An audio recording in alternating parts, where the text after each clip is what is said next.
स्वागत है आप सभी का इस फुल स्टैक वेब डेवलपमेंट के कोर्स के डे 1 में। ठीक है। तो लास्ट जो वीडियो थी उसमें हमने देखा था कि जब भी हम कोई रिक्वेस्ट कर रहे थे, ठीक है, जो हमारी वेबसाइट है वो एक सर्वर को रिक्वेस्ट जब कर रही थी, तो जो सर्वर होता था तो वो हमें एक HTML CSS और जावास्क्रिप्ट, ये तीन फाइल्स का एक बंडल हमें प्रोवाइड करता था जिसे हमारा ब्राउज़र रेंडर करता था। तो आज हम ये देखेंगे कि ये HTML CSS जावास्क्रिप्ट, ये तीनों फाइल्स किस काम की होती है, हमें ये तीनों फाइल्स जो है हमें इनकी ज़रूरत क्यों है। तो हम शुरू करते हैं। सबसे पहले हम एक वेबसाइट पे जाएंगे, ठीक है। उसके उसका जो CSS है फिर हम हटाएंगे। हम सब इन पर्सन देखते हैं, ठीक है। तो ये मैं आ गया हूँ। ये एक स्टैक ओवरफ्लो की वेबसाइट है। आप लोग अगर जो प्रोग्रामर है वो जानता होगा। तो इस वेबसाइट पे क्या होता है कि हम इस पे अगर हमें कोई क्वेश्चन नहीं आता है तो हम यहाँ पे ऐसे आस्क क्वेश्चन करके फिर वो क्वेश्चन के बारे में डाल के पूछते हैं, और फिर कोई दूसरा प्रोग्रामर होता है तो वो जब इस क्वेश्चन को देखता है तो वो उसको आंसर करता है। और जैसे ही वो उसको आंसर करता है तो उसको कुछ पॉइंट्स मिलते हैं। उसको कहते हैं रेपुटेशन।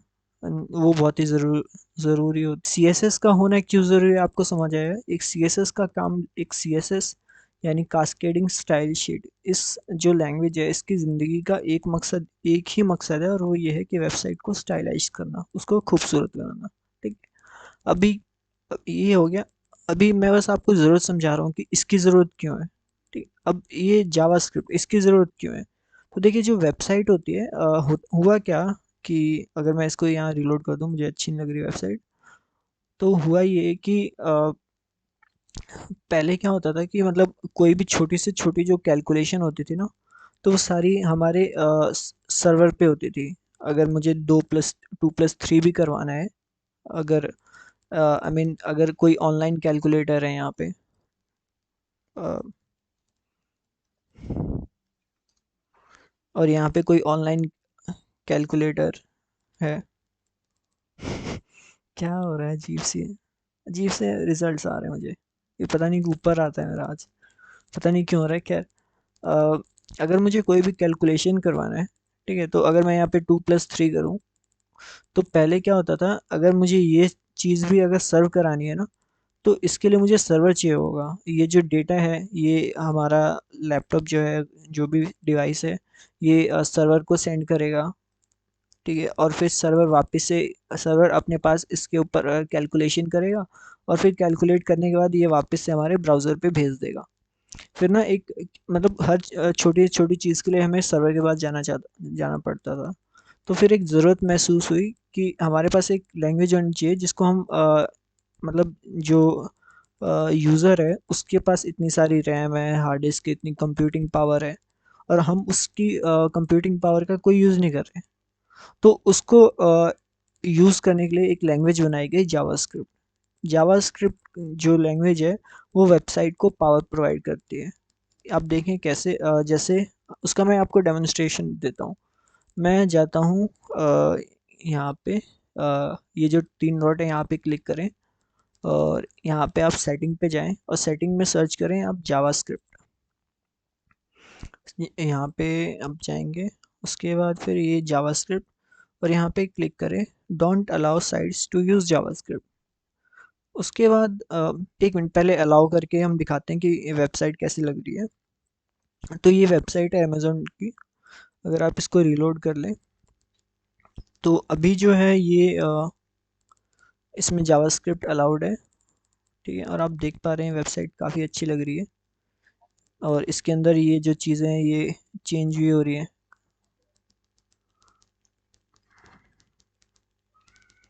अब देखें ये जो स्लाइड्स हैं ये चेंज होंगी अभी।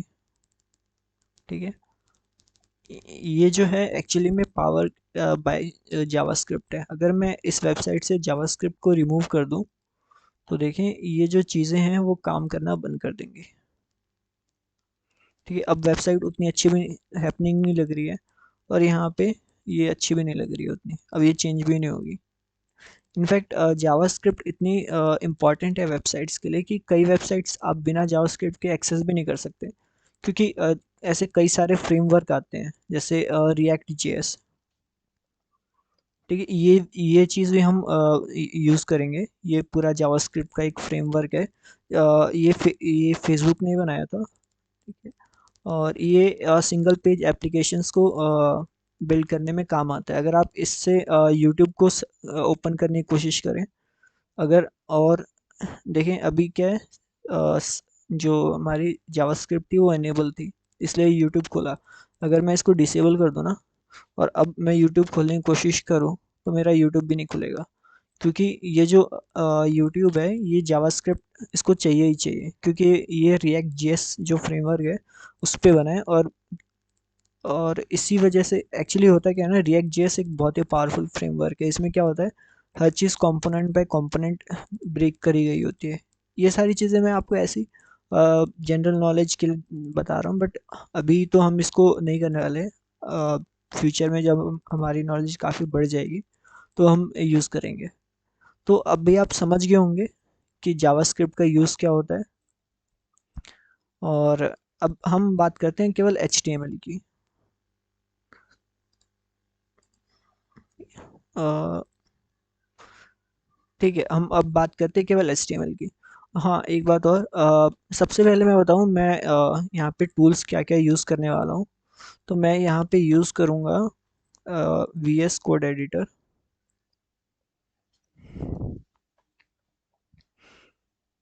तो ये वाला कोड एडिटर आप यहाँ से डाउनलोड कर लें। ये बहुत ही अच्छा लाइट वेट कोड एडिटर है। एंड ये मैं क्यों यूज़ करता हूँ इसको, इसके बारे में मैं आपको बताऊँगा, क्योंकि ये हमें काफ़ी सारे फीचर्स प्रोवाइड करता है। मैं आपको अ, ठीक है दिखाता हूँ। इनफैक्ट खुला ही हुआ है ये रहा। इसमें मैंने ऑलरेडी, मैं इसको डिलीट कर देता हूँ, उसके बाद हम फिर से फाइल बनाते हैं। और जब आप इसको इंस्टॉल करें ना, तो मैं यहाँ पे लिख देता हूँ। इंस्टॉल करते वक्त आपको एक इंस्ट्रक्शन आएगा, उसको आप एकदम ध्यान रखिएगा अच्छे से। इंस्टॉल करते वक्त मैं आपको ये दे दूंगा, while installing V S code don't forget to add to path. आपको इंस्टॉल करते वक्त एक ऑप्शन आएगा, उसमें होगा कि आप ऐड टू पाथ क्लिक, मतलब एक चेक बॉक्स होगा। तो उसको आप चेक करके आप इसको इंस्टॉल कर लीजिएगा। ठीक है, और इंस्टॉल करने के बाद फिर आप उसको ऐसे कहीं भी किसी भी फोल्डर में, जैसे अगर मैं यहाँ पे जाऊँ फुल स्टैक वेब डेवलपमेंट में, और ये वीडियोस में जाऊँ, और यहाँ डे वन में आऊँ, उसके बाद मैं जैसे ही यहाँ पे आप राइट क्लिक करेंगे तो आपके पास ये ऑप्शन आएंगे। तो अगर आप ऐड टू पाथ नहीं करेंगे तो आपके पास ये ऑप्शन नहीं आएगा। बाकी आप वैसे नॉर्मल फोल्डर उसमें ओपन कर सकते हैं। तो आप यहाँ पे ओपन विद कोड करें, और जैसे आप करेंगे आपके पास ये खुल जाएगा। उसके बाद फिर आप यहाँ कैंसिल करें। और अब मैं क्या कर रहा हूँ, यहाँ पे एक न्यू फाइल बना देता हूँ, index dot H T M L. जैसे ही ये मैंने फाइल बनाई, यहाँ पे ये आ गया। उसके बाद मैं एक चीज़ और यूज़ कर रहा हूँ। अच्छा, आप लोगों ने एक कोड सुनाओ, चलिए छोड़िए उसके, चलिए बात कर ही लेते हैं। आपने एक कोड सुना होगा, there is no place like 1 to 7। आपने ये कोड सुना होगा, है ना? ये जो कंप्यूटर्स लवर्स हैं उन्होंने काफ़ी जगह देखा होगा। बट इसका मतलब क्या होता है मैं आपको आज समझाता हूँ। ठीक है, एक्चुअली हम ये करके देखेंगे तो हमें पता चलेगा। तो इसमें करना क्या है, आपको यहाँ पे जाना है एक्सटेंशन पे, और एक्सटेंशन पे यहाँ पे सर्च करना है लाइव सर्वर। ठीक है, आपको यहाँ पे मिलेगा रिट्वेक डे के नाम से। आपको इसको इंस्टॉल कर लेना है। आप जैसे इंस्टॉल करेंगे तो आपके पास एक ऑप्शन आ जाएगा। जैसे आप यहाँ क्लिक करेंगे तो ओपन विद लाइव सर्वर का ऑप्शन होगा आपके पास। ठीक है, अभी क्या है, अभी मैं इसको क्लोज कर देता हूँ। अभी यहाँ पे हम कोड लिखना शुरू करते हैं। ठीक है, सबसे पहली बात मैं आपको बताता हूँ, अगर आपको HTML में कुछ कमेंट्स डालना है, ठीक है, तो ये आप कंट्रोल और फॉरवर्ड स्लैश को प्रेस करेंगे। मैं यहाँ पे लिख देता हूँ, to add any comment in HTML in VS Code, you use control forward slash. जैसे ही आप किसी भी लाइन पे जाके कंट्रोल फॉरवर्ड स्लैश आप प्रेस करेंगे तो ये वाला जो है वो जो लाइन है कमेंट हो जाएगी। ठीक। अभी क्या है, अभी आप और एक कंट्रोल और एंटर प्रेस करेंगे। जैसे अगर क्या है, अगर अभी मुझे नेक्स्ट लाइन में जाना है तो मैं यहाँ पे आऊँगा, फिर जाके मैं एंटर दबाऊंगा, तब जाके नेक्स्ट लाइन में आऊँगा। बट अगर आप यहाँ पर भी हैं और आपको नेक्स्ट लाइन में आना है तो आप कंट्रोल और एंटर प्रेस करेंगे तो आप नेक्स्ट लाइन में आ जाएंगे। तो ये भी एक शॉर्टकट है, मैं आपको ये लिख देता हूँ। To go in the next line from any point press control enter. ये चीज़ें जो हैं हमारा काफ़ी टाइम सेव करेंगी। ठीक है। अभी क्या है, ये हो गया। अभी अब हम शुरू करते हैं HTML। तो देखिए HTML का एक बॉयलर प्लेट कोड होता है और वो VS कोड में आसानी से जनरेट हो जाता है। वो जनरेट करने के लिए आपको कुछ नहीं करना। ये आप ये जो फैक्टोरियल का साइन है ये वाला, तो आप ये जैसे ही आप करेंगे वन के ऊपर जो होता है, तो जैसे ही आप ये लिखेंगे तो आपके पास ये एमिट एब्रीविएशन ये आ जाएगा। अब आप इसको एंटर करेंगे तो ये आपके पास एक HTML का एक रैंडम सा कोड आ गया। एक्चुअली ये रैंडम नहीं है, मैं इसकी एक हर एक लाइन को आपको समझाता हूँ। ये आप मैं इसको भी लिख देता हूँ ताकि आपके पास एक प्रॉपर डॉक्यूमेंट्स रहे कि कैसे सारी चीज़ें हो रही है। एड फैक्टोरियल, इसको हम फैक्टोरियल कहते हैं मैथमेटिक्स में। Add factorial word to generate the boilerplate code of HTML। तो अब देखते हैं इसका मतलब क्या हुआ। देखिए जो लाइन नंबर 4 है, ठीक है, तो इस डॉक टाइप HTML इसका मतलब ही एकदम क्लियर है। वैसे ये सेल्फ एक्सप्लेनेटरी है। ये कहना चाहता है कि डॉक्यूमेंट टाइप में HTML हो। मतलब जब ये जो कोड है आपके ब्राउज़र में जाएगा तो ये सबसे पहले अपने ब्राउज़र को बताएगा कि जो मेरा डॉक्यूमेंट टाइप है वो HTML है। और HTML लैंग EN इसका मतलब ये है कि जो HTML की जो लैंग्वेज है मेरी इंग्लिश है। उसके बाद हमारे यहाँ पे एक आता है हेड, और हेड के बाद ये आती है हमारी बॉडी। और देखें जो HTML होता है कोई भी अगर शुरू होता है, मैं आप एक चीज़ और मैं बताऊँ, VS कोड में आप जाएं और इसको यहाँ पे एक फॉर्मेट कोड होगा, तो आप इस पर क्लिक करें। तो जैसे ही आप करेंगे जो आपका सारा कोड है फॉर्मेट हो जाएगा। फॉर्मेट का मतलब ये जैसे कौन सा किसके अंदर है। जैसे आप देखें ये सारी जो चीज़ें थी वो हेड के अंदर है, तो ये अपने आप ही हेड के अंदर आ गई। उसके बाद ये HTML है। देखिए कोई भी जो टैग है ना जो शुरू हो रहा है वो ख़त्म हो रहा है। जैसे देखिए यहाँ पे एक HTML शुरू हो रहा है। मैं एक चीज़ आपको बताता हूँ अच्छे से। देखिए जैसे हम्म, देखिए जैसे ये HEAD ऐसे शुरू हुआ। कोई भी शुद्ध, इसको मैं ऐसा करते हैं हम फिर से लिखते हैं, ठीक है, समझने के लिए। अ, हम लोग पूरा लिखते हैं इसको। Index 2.html। सबसे पहले यहाँ पे जो लिखा था वो था डॉक टाइप HTML।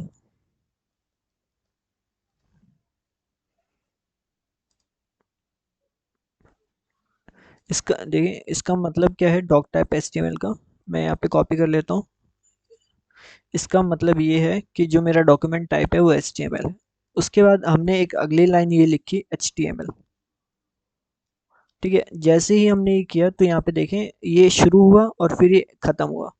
ये VS कोड का फीचर है, जब आप एक बार लिखते हैं तो वो उसको ख़त्म करने वाला टैग भी दे देता है। HTML is all about tags.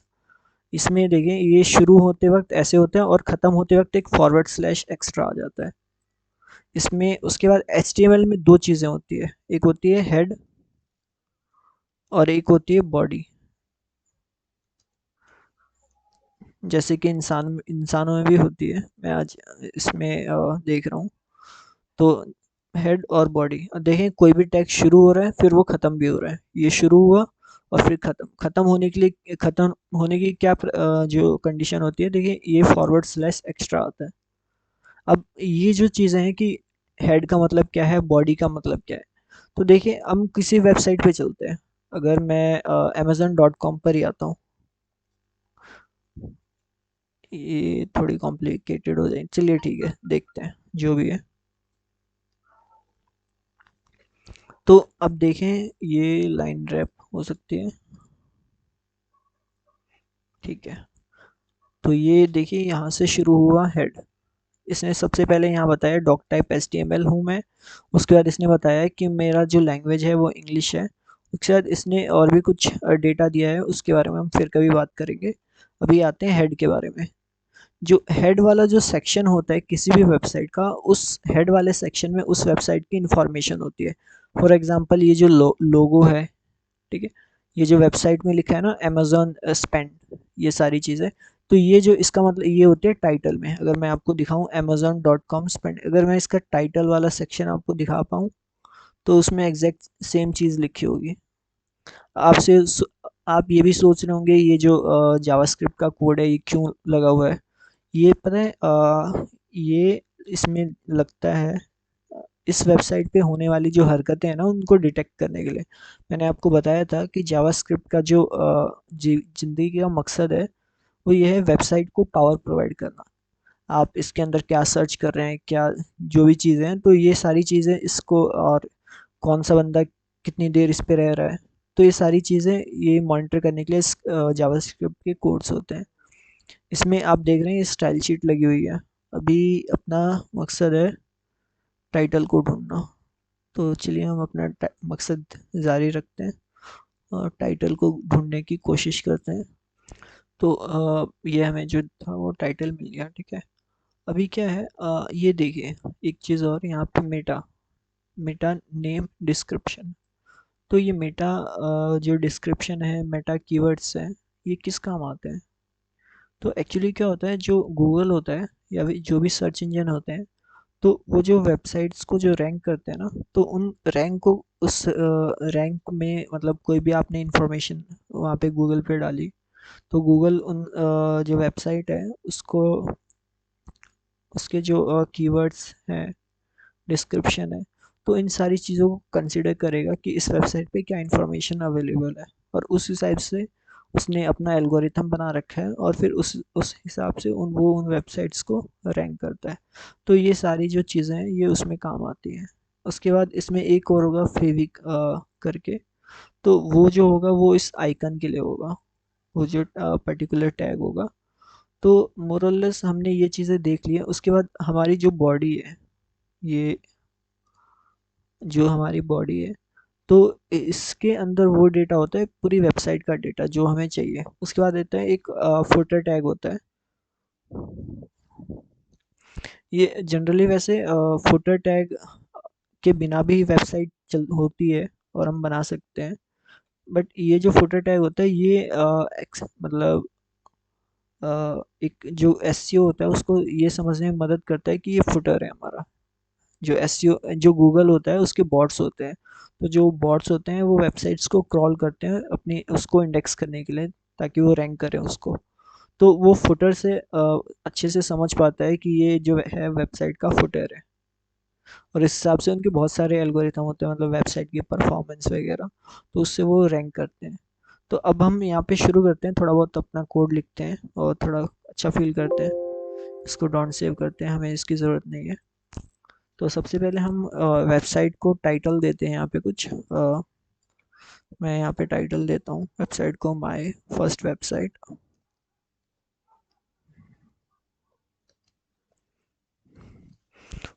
और उसके बाद अभी हम कोई स्टाइल शीट तो यूज़ करेंगे नहीं, और बॉडी में मैं यहाँ पे कुछ भी दे देता हूँ। मैं यहाँ पे अगर मैं हेलो वर्ल्ड लिख दूँ और इसको सेव कर दूँ, उसके बाद हम लोग लेजेंड्स लोग हैं तो हम लोग यहाँ पे लाइव चलते हैं, ओपन विद लाइव सर्वर, और यहाँ पे हमने अलाउ एक्सेस किया।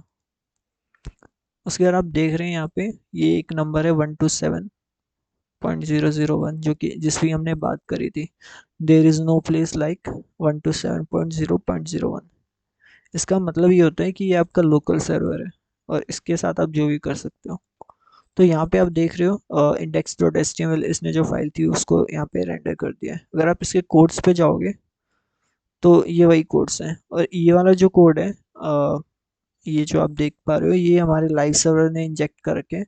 अगर यही चीज़ अगर मैं इस वेबसाइट का जो पाथ है कॉपी करूँ, और अब देखें यहाँ पे राइट क्लिक करें और फिर यहाँ पे कॉपी पाथ, फिर आप अपने क्रोम में आए, न्यू टैब खोलें और पेस्ट करें, और देखें यहाँ पे जो पूरा पाथ है वो आ गया। और अब करें तो अब देखें यहाँ पे सिर्फ हेलो वर्ल्ड वही जो सेम चीज़ है, बट यहाँ पे इतना सा हमारा कोड है जो हमने कोड वहाँ पे लिखा था। अब क्या है, अब इसमें कुछ टैग्स है जिनके बारे में हमें समझना ज़रूरी है। अब देखते हैं उनको।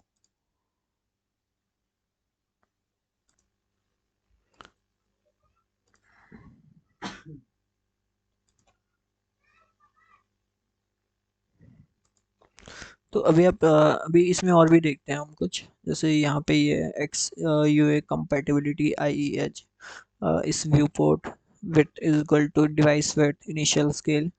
इसका मतलब ये होता है कि एक्चुअली इसमें ना कुछ कुछ इन्फॉर्मेशन दे रखी है वेबसाइट्स के बारे में, like initial scale 1.0 view port compatibility. इसका मतलब ये है कि अगर मैं इस वेबसाइट को ऐसे छोटा या बड़ा करूँ तो ये हो जाए कंट्रोल, और जो स्क्रॉल व्हील होता है आप उसको प्रेस करेंगे तो ये हरकतें करेगा ये वाली।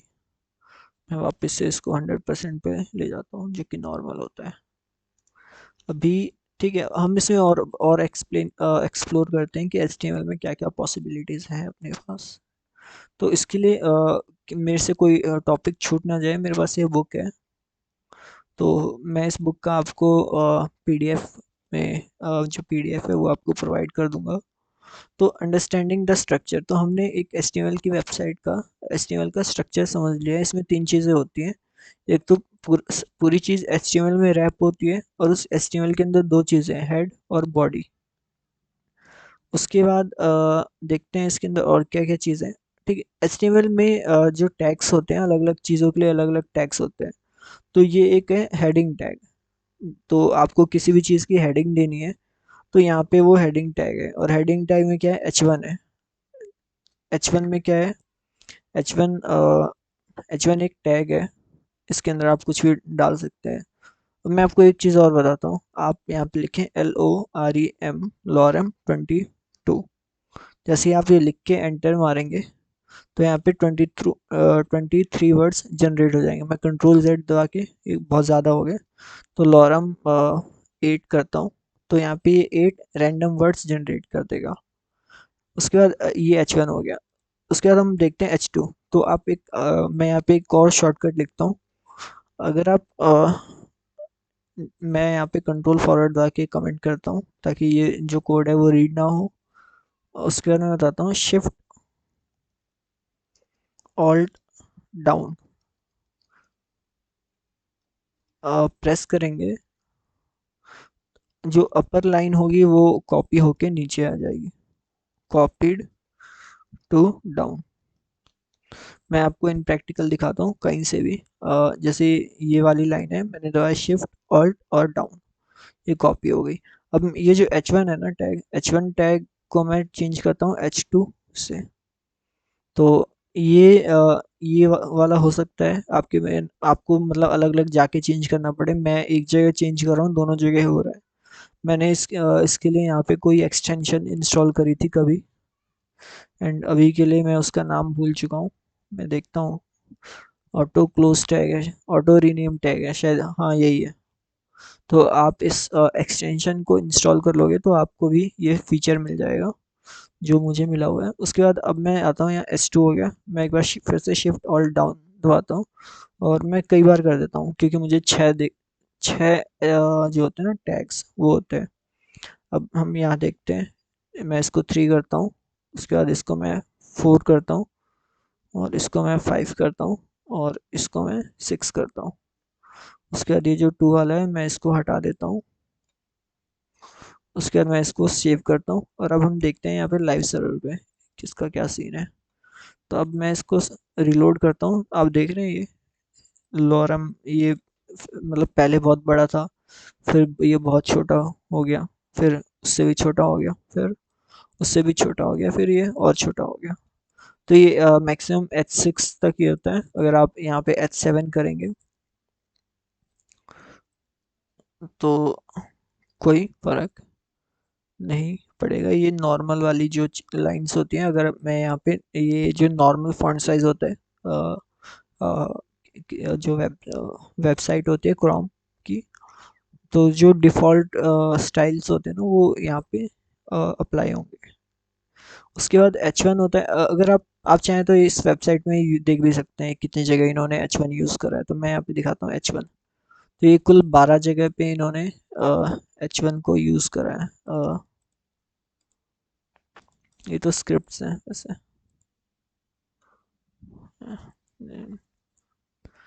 काफ़ी अजीब बात है, इन्होंने H1 यूज़ ही नहीं करा। नहीं करा तो होगा।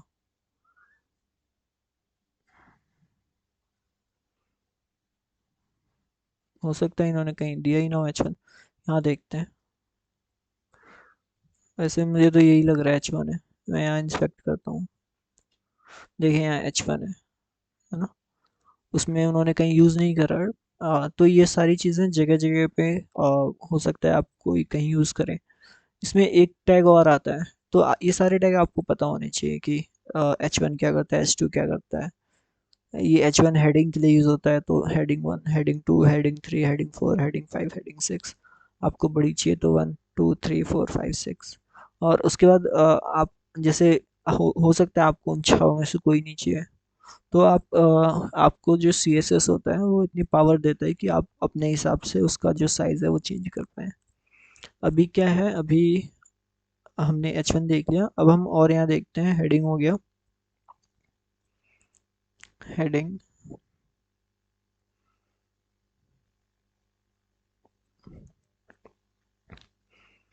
अभी होता है एक पैराग्राफ टैग। तो अगर हमें कोई भी पैराग्राफ देना हो,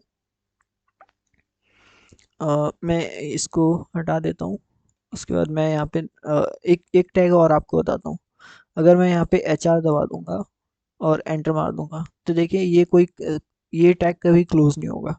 मतलब ये क्लोजिंग टैग नहीं है। जैसे यहाँ पे देखें H6 है तो फिर यहाँ H6 क्लोज हो रहा है, H5 है, H5 क्लोज हो रहा है, बट ये HR क्लोज नहीं होगा। और इसका काम क्या है? इसका काम ये है कि एक लाइन खींच देना। तो हम देखते हैं इसकी। अगर मैं यहाँ इसको रिलोड करूँ तो देखें आप, ये यहाँ पे हट जाए तो यहाँ पे इसने एक जो हॉरिजॉन्टल लाइन है वो ड्रॉ कर दी है। अभी क्या है, मैं इसको हटा देता हूँ। हम यहाँ पे लाइव सर्वर पे काम करते हैं, क्योंकि लाइव सर्वर पे क्या फीचर मिलता है हमें हमें उसको रिलोड नहीं करना पड़ता। जैसे क्या है, अभी मैं सब बाकी जगह कर रहा था तो मुझे वहाँ रिलोड करना पड़ रहा था, क्योंकि उसने कुछ ये जावास्क्रिप्ट के कोड इंजेक्ट कर दिए हैं जो ऑटोमेटिकली रिलोड करवाते हैं। बट अगर मैं लाइव सर्वर यूज़ करूँगा तो मुझे बार बार रिलोड करने की ज़रूरत नहीं है। अब हम आते हैं, अब हम देखते हैं पी टैग क्या होता है। अच्छा, आप देखें, मैंने इसके अंदर इसको एक लाइन छोड़ के लिखा है, तो इससे इसका मतलब ये नहीं हुआ कि ये भी एक लाइन छोड़ के एग्जीक्यूट होगा। ये एकदम ये स्पेस वगैरह को सब इग्नोर कर देता है। अब मैं यहाँ पे आता हूँ पी टैग। तो जैसे ही मैं पी लिखूंगा और एंटर मारूंगा तो यहाँ पे ये एमिट एब्रिविएशन इस मेरे पी टैग को कंप्लीट कर देगा। उसके बाद मैं रैंडम टेक्स्ट जनरेट करता हूँ 10। तो यहाँ पे हो गया रैंडम टेक्स्ट जनरेट। उसके बाद ये देखें आप, उसके बाद ये देख रहे हैं, ये जो है ये पी टैग की वजह से आ रहा है। तो कभी भी आपको पैराग्राफ चाहिए, अगर मैं यहाँ पे मैं ऐसा करता हूँ, कमांड पैलेट पे जाता हूँ और वर्ड रैप को टॉगल करता हूँ। उसके बाद मैं इसको वापस से कैंसिल करता हूँ और मैं जाता हूँ लॉरम 53। तो ये देखें, ये एक पूरा पैराग्राफ हो गया। अब मैं इसको रिलोड करता हूँ तो मुझे रिलोड करने की ज़रूरत नहीं पड़ी, क्योंकि हमारे पास लाइव सर्वर है। तो ये एक पूरा इसने रैंडम पैराग्राफ को जनरेट कर दिया। तो कभी आपको पैराग्राफ जनरेट करने की ज़रूरत पड़े तो आप ये पी टैग का यूज़ करेंगे। और एक चीज़ ठीक है, अभी आगे बढ़ते हैं। वैसे तो आपको कुछ काफ़ी इंपॉर्टेंट चीज़ें भी एक्सप्लेन करनी है, लाइक इनलाइन एलिमेंट क्या होते हैं, ब्लॉक एलिमेंट क्या होते हैं। ये मे भी शायद सीएसएस आएगा तब समझाने में ज़्यादा इसकी ज़रूरत होगी। ये देखें आप, उसके बाद ये पी टैग है।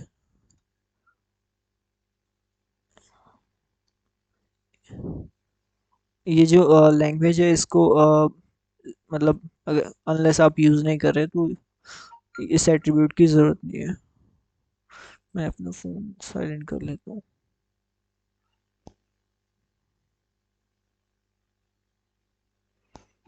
उसके बाद body head, creating web page,